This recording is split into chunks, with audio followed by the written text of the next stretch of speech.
when you walk into a studio on a major picture, you better know exactly what you're doing. You don't carry ideas around in your head. You try to do all of that right here.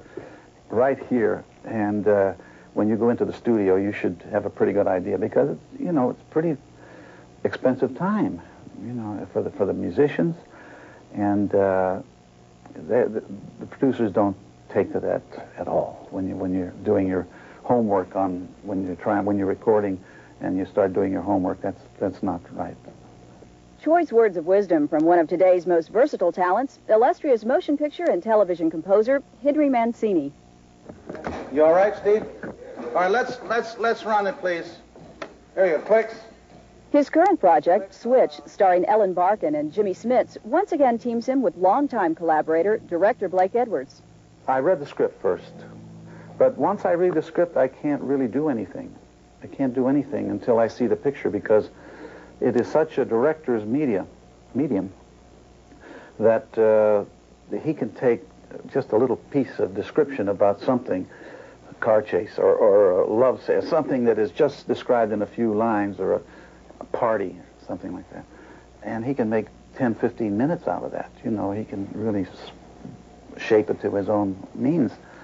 So, and I also, when I read the script, I might have an idea about the overall feeling I'm going to have. But until I see it and something triggers me into a theme, like in Charade, it was Audrey Hepburn. There was the one scene where she comes back and she's sitting on a suitcase in this empty apartment.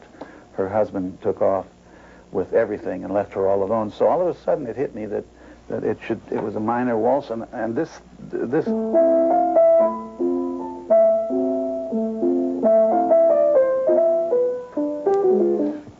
it just came. If it's right, I find it just comes right out. That took about a half an hour to write. That's the easy part.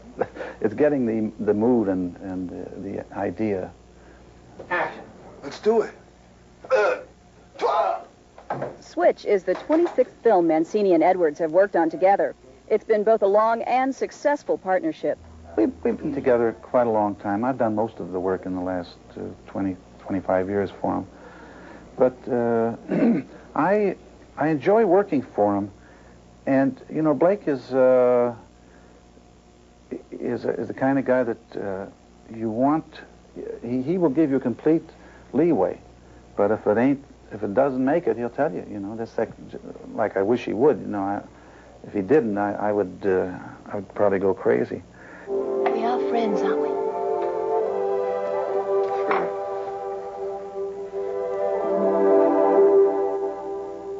Although Mancini modestly claims the composer's role is an anonymous one, over the years, his peers have acknowledged his contributions to the industry. Moon River.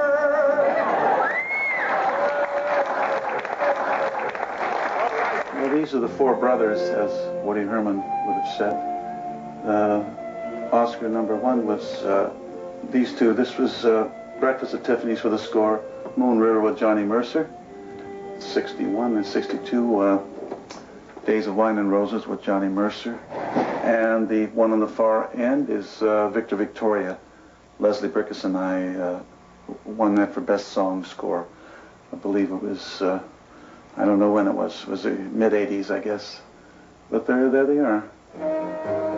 One way we were lucky with Peter Gunn, because the year that became the big hit, the Grammys, all of a sudden, not all of a sudden, the Grammys had their first year.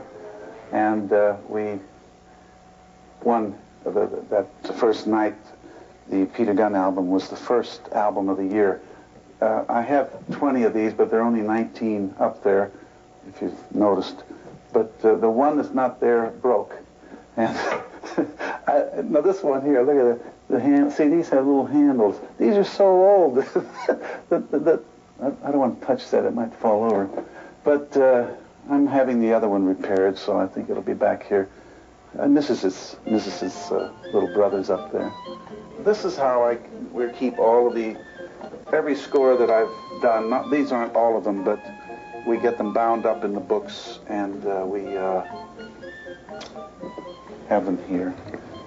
And right behind there's my acting career. I was on a Julie Andrews special once, and I... Oh, God. That was on the Julie special, and that was a lot of fun. That's one of the few acting jobs I've had. Still, it's difficult to speak with Henry Mancini without mentioning his signature tune, The Pink Panther, which was composed, of all places, in his garage. I wrote this in Northridge. We had by the way, this is the first music room I've ever had. We built this house, and finally I got myself a music room. I used to write off the garage. We had a little room off the garage for me that had a rented piano in it. And I went out after dinner, went through the cars, and went back into my room to write. And I was just sitting there thinking about this, and for no reason, I just started to go like this. And this is what the first thing that came up was, that's cool, you know. Yeah. But what's that? What am I going to do with that? And then I said, well, that's really not the melody. There's something else going to happen with that. And I was thinking a bit more, and then it just, and this one too, once I got onto it, it was like an hour, you know.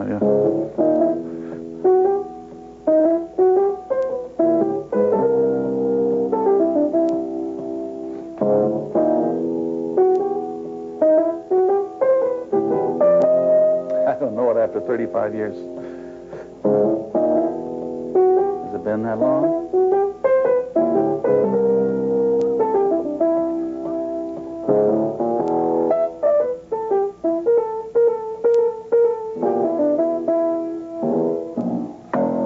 But that's it's so obvious, you know. That's what any composer gets frustrated about.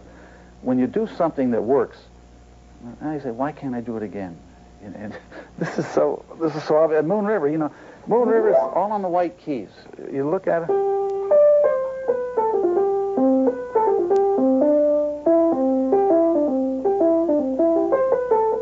It's all on the white keys. How do you do that? It just happens, you know. God, if we could only tap in, and you know, you only get one thing out of one shot, you know, and something happens that the cork goes back in there after you tap that well. I don't know. Whew. A lot of stuff in that piano.